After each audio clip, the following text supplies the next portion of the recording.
Hey everybody, what's going on? It's Al Johnson here, and for my presentation, I went ahead and I chose hunter safety. So, without further ado, let's get into it. All right, so what is hunting? Hunting is the practice of tracking or waiting for wild animals in order to harvest them for game, sport, or for food purposes. Now, what we used to do back when we had majority Native Americans was that they used to hunt these animals for clothes and pelts and whatnot. And that's not as popular as it is anymore. So, all right, how to legally become a hunter. I chose the state of Virginia because that's where Emory is and that's where I live at. So you have to take hunter's education. Now, hunter's education has to be taken between the ages of 12 and 15. It's taught during school, either in your like gym class, PE class, or in a health and wellness class. It was implemented in 1988. That from then on, everybody who went to a Virginia school had to take it. Um, Hunting license. All individuals must obtain a hunting license before being able to hunt on anybody's property, like anywhere at all. Legally being a hunter continued. Anybody who has not taken hunter's education before attempting to purchase a standard hunting license in the state of Virginia must take hunter's education. Now, there is one like loophole in this. If you already have like either a hunter's education or a hunting license from a different state, you are exempt from taking hunter's education again. In Virginia, hunting without a license is a class 3 misdemeanor. And the thing with the class 3 misdemeanor is that if you enter a guilty plea for it, it does not come off of your record whatsoever. It'll stay on there for forever, obviously. This is how to hunt legally, some legality things. You have to take hunter's education or have a valid hunting license in the state where you reside. If you're not hunting on your own land, you have to ask permission from the landowner to hunt there. And you cannot be within 100 feet of any type of roadway. Now, if it's like a little dirt trail in the middle of the woods, you're good there. But if it's like a registered road, then you have to be within 100 feet of it, essentially. Backwards, forwards, whatever. Different types of hunters. You have a bow hunter up on the top left. On the bottom left, you have a duck hunter. About in the middle is a typical land hunter, small game, big game. On the right is raccoon hunters. They bring dogs and usually smaller sized rifles, such as like a 22, and the same will go for squirrel hunters, except they don't bring dogs; they just bring their own weapons and whatnot. So, different types of hunting. You have land, just land-based, the big game and the small game. The big game is primarily deer, elk, bear, technically bobcat, I guess, stuff like that. And then your small game, you're moving more into the territory of like rabbits and squirrels and raccoons in a sense. Raccoons kind of have two categories. I'll explain the other category here in a second. Birds, migrant, and locals. Locals, like pigeons and stuff, and then migrants, you got like ducks and whatnot. And ducks also intertwines with the bottom one, which is waterfowl. And then the one that raccoon intertwined with was a fur bear. That's like a raccoon. That can be a bear as well. And mostly you see are beavers, so beaver pelts and whatnot. Different seasons for different animals. This is a big one. All animals have certain seasons when they can legally be hunted. Deer have 2 seasons. They have September 7th through August 4th and January 5th through March 29th. Now, this is in Virginia. I went to their website, found this. So it could be different from other states depending where you're from, but that's just Virginia's side of it. And some only have one set season, and then some have 2 to 3, such as like a deer. I think a bear has 2 seasons, but yeah, some of them just have one strict little time window when you can hunt them, and then some have 2 to 3. Like I think right now it's turkey season in Virginia. So, and then hunting out of season penalty, you get a $500 fine. And I have multiple friends who have gotten a $500 fine before, so that's something you totally don't want to do because it's a pain in the butt to get the money together sometimes. How to know what firearm to take when different types of hunting. Big game, it's a bigger animal, so you're going to want a higher caliber rifle, muzzle loader, a bow and a crossbow. Now, when I say high caliber rifle, I don't mean bring out something from the military like a 50 caliber. Okay, that's just way too big. You'll have nothing left to harvest, take home to eat, or whatnot. And then a smaller caliber rifle, mainly like a 22. Shotguns, smaller size shotguns. Bow and crossbow again. Fur bears, they use traps for like beavers and whatnot, and then dogs are for raccoons.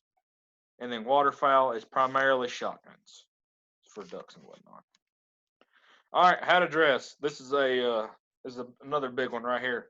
Blaze orange on the upper chest and/or higher is a mandation. This is strictly mandatory due to the fact that if you do encounter another hunter, which I am going to talk about later, and if all he sees is camouflage moving around and no orange or nothing, he thinks you're what he's looking for, and he fires and he hits you, then it's not going to end well for either one of you. So blaze orange, it outlines you great. Everybody, you can pretty much notice when something's blaze orange, hopefully. So, and then choose your camouflage type according to your season and your surroundings. So, for example, let's say you're up in Alaska and it's like a really snowy area. So you might take then, instead of wearing like a normal camouflage like the dude in the right's wearing, you might take like a snow camouflage. It's mainly white, got some sticks and stuff running through it, but yeah, you might want to mainly take like a white-ish camouflage. So it really just depends on what area you're hunting and how the season's going at that moment. And then there's 3 main layers of how you dress. A base layer is usually just like t-shirt and your pants and all that. A mid layer, if it's getting a little chilly, throw on a long sleeve, a hat, beanie, maybe if you're feeling a beanie, but that's just up to you. And then outer layer, if it's really, really cold, like really early in the morning in like October or December or whenever you want to go hunt.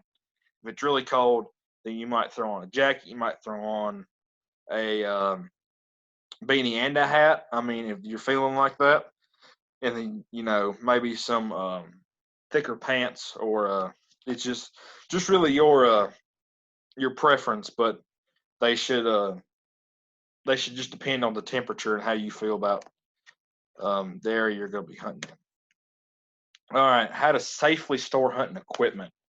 This always unload a weapon before storing it away.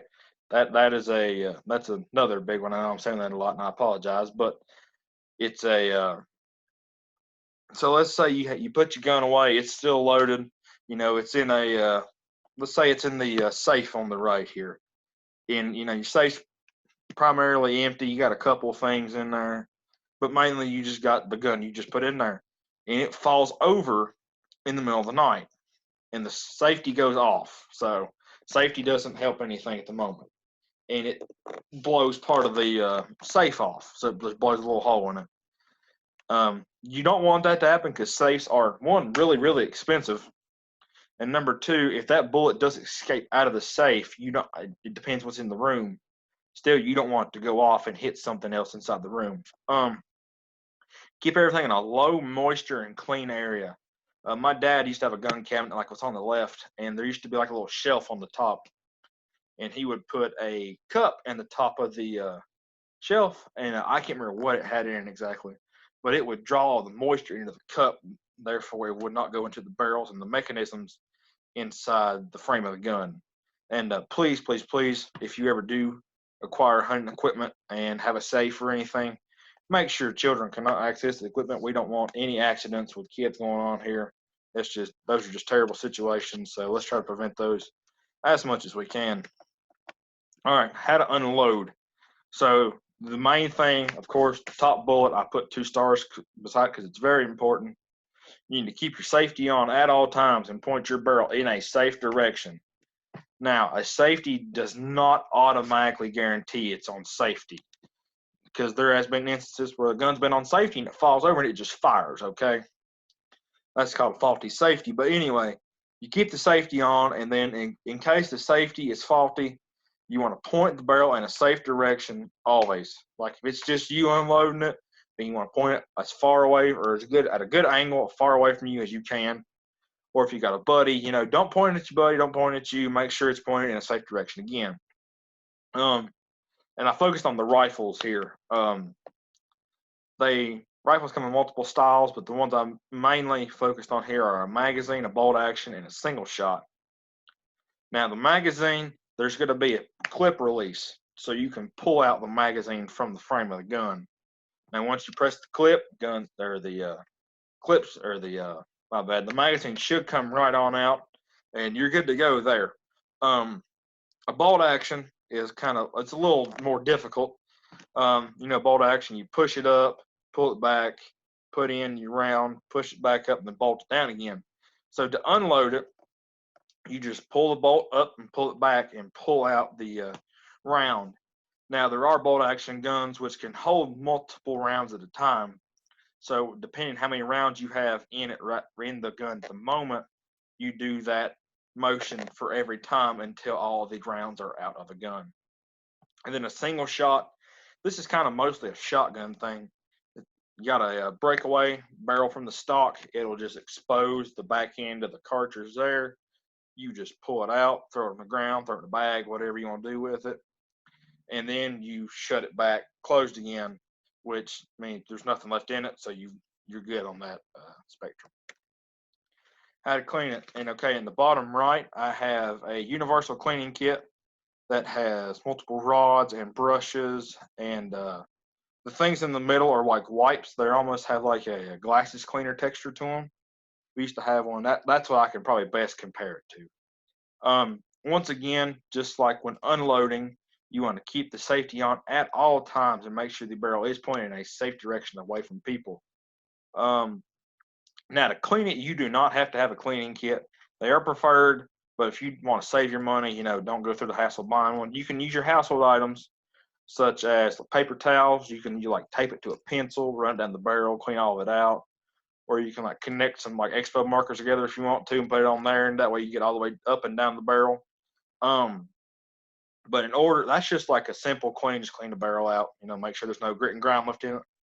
But if you want a thorough clean, then you have to disassemble the entire weapon and then oil it, let it soak for a little bit, wipe it down, and then brush the remaining moving parts. That way there is I almost guarantee there's no grit and grime left on the mechanisms. All right, transporting the weapon. This is some people get messed up in this one. You have to make sure the weapon is unloaded from going to place due to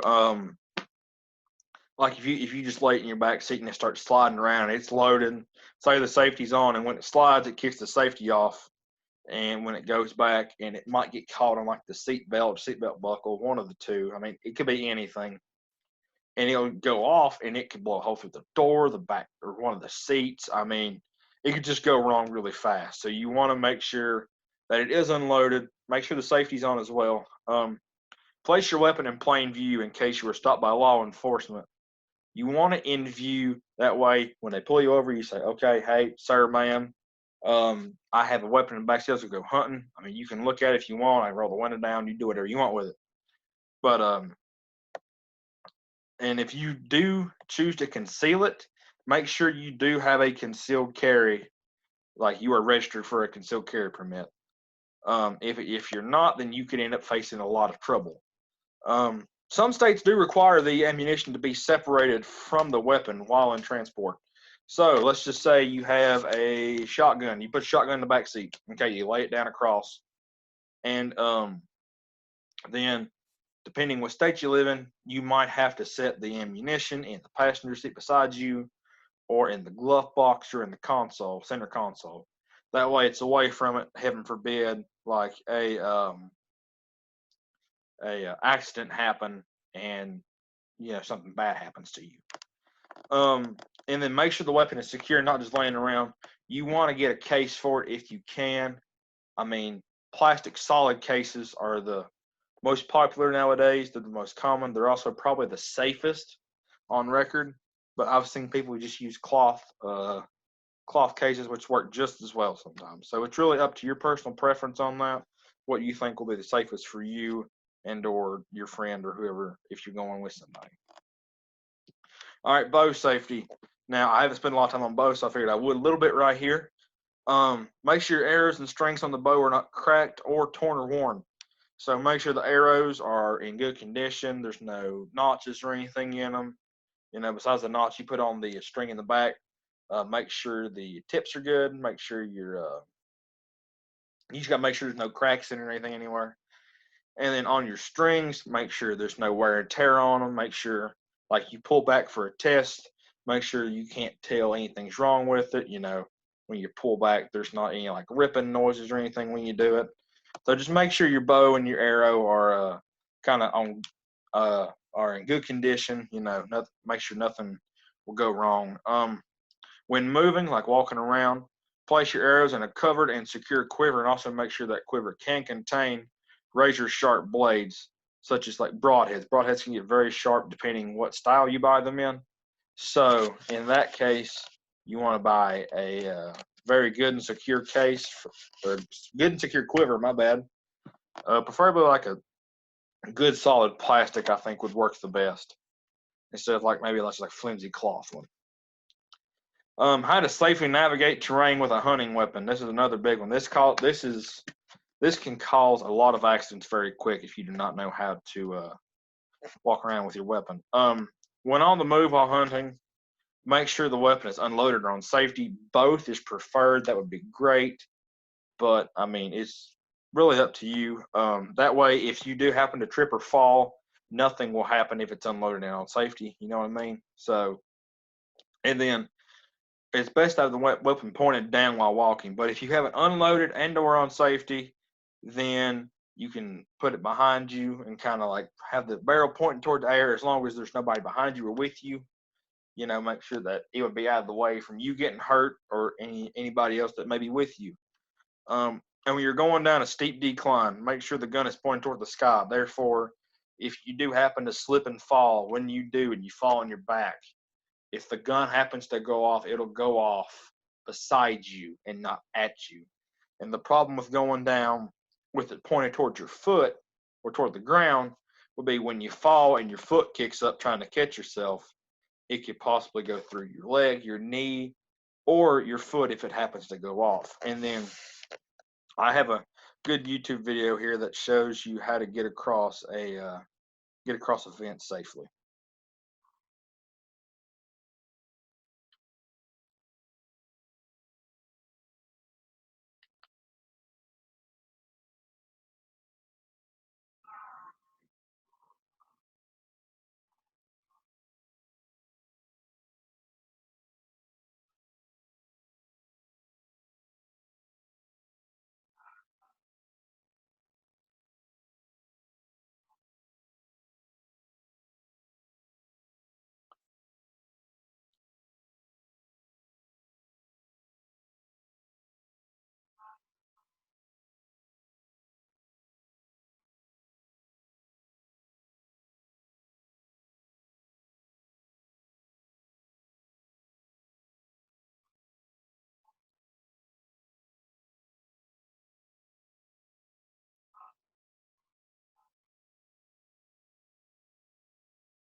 All right, so that video also kind of goes into depth about how when you're going down something like that or going across a fence, don't immediately, my bad, rely on the safety.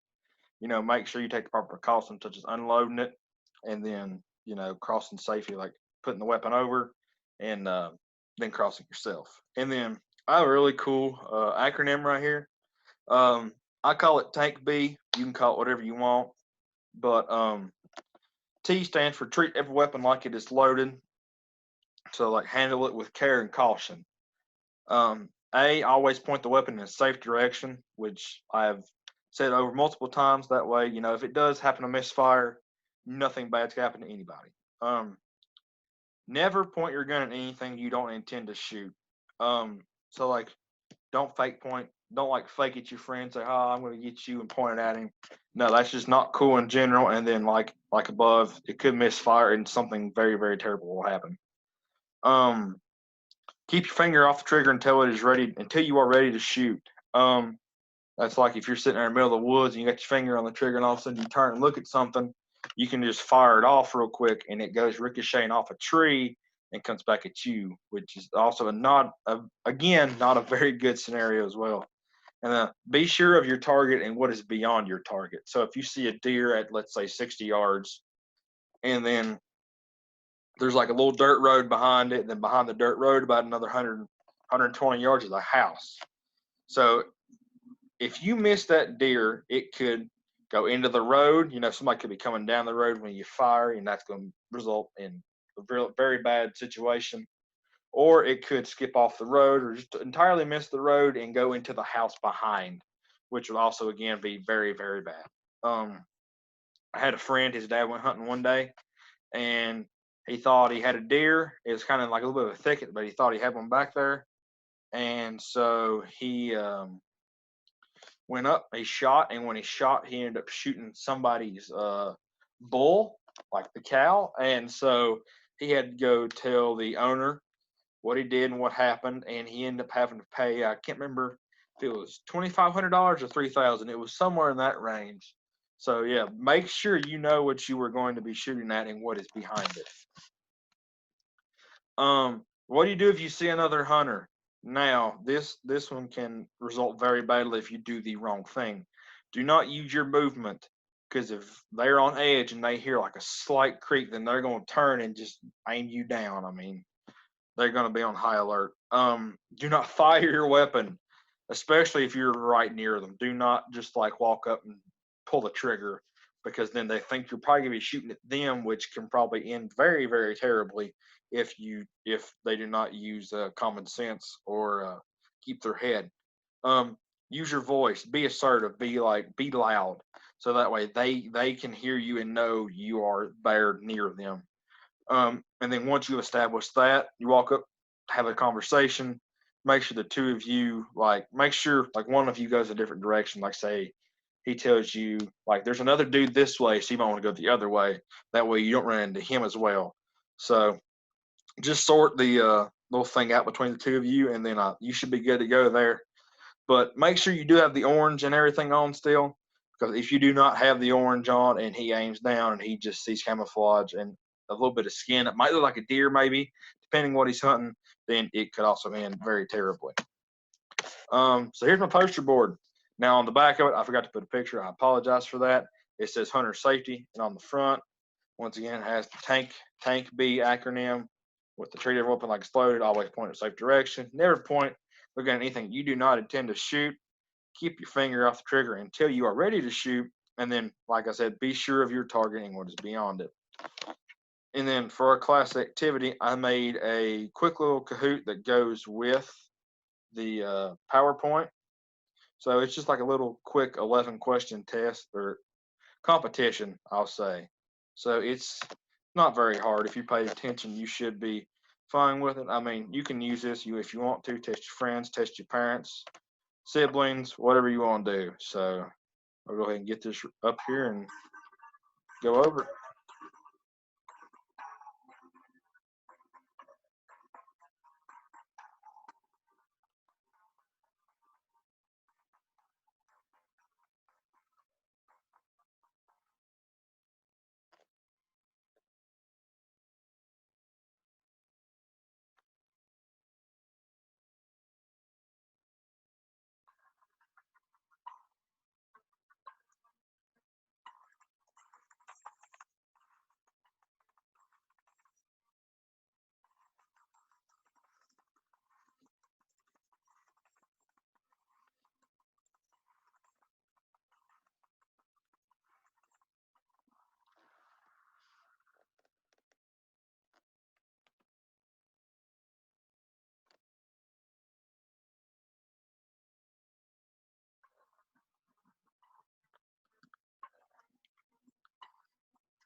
All right, so that was the little Kahoot I put together.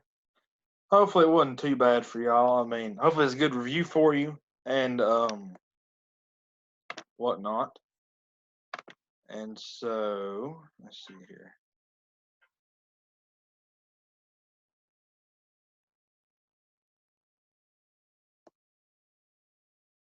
All right, so next I'm gonna go over the my handout I made. So what I did was I practically summarized the key points of it, of the PowerPoint. Make sure you can hunt legally before going out to hunt. Um, let somebody know where you were going to hunt and what time you're going, just in case, worst case scenario does happen. That way they can tell somebody where you were and they can come and see if they can help you. Like I said, keep your safety on at all times before you're ready to shoot at a target. While you're cleaning, unloading, transporting, safety is, you need it all the time. Um, Also, make sure your barrel's always pointing in a safe direction. That and the safety go hand in hand. They're about the same. You need to point in the safe direction always. Also, you also always need to wear the appropriate type of clothing. The blaze orange on your upper chest and your head, and then you need to adjust your layers to match your temperature outside, and as well adjust the type of camouflage you wear for the surrounding you are going to be in. Um, Always make sure your weapon is unloaded until you're ready to settle down and begin your hunt. So once you're ready to start hunting, put what you need in, and then get ready and start looking. Um, Always be aware of your surroundings when you're hunting. Make sure you're familiar with the area at least a little bit before you go. That way you know what's around and how everything looks. Um, if you encounter another hunter, alert them in a safe manner. Do not just shoot into the air. Do not just make loud noises. Don't make animal noises at them, like the Kahoot said. Just be loud, be assertive. Make sure they know you are a person and that you are around them. And then talk it out and go your separate ways and continue on with both of your own hunts. Store your equipment in a clean and dry area to help preserve the guns, keep the mechanisms and the barrels and everything safe and dry. Take proper precaution when going down a hill and downhill slope and a fence. Like I said, unload it when you're going down. Go over a fence, put the gun down, cross the fence, and then when you're going down a hill, make sure it's pointed toward the air in case you do fall back onto your back. That way, it'll shoot into the air and not at you. And then keep equipment in plain sight while traveling in case you are pulled over. But if you have a concealed carry, then you can conceal it. But I probably still wouldn't. And if you do get pulled over, just tell them, "Hey, I got this back here." I'm just going to tell you that way. There's no trouble between us.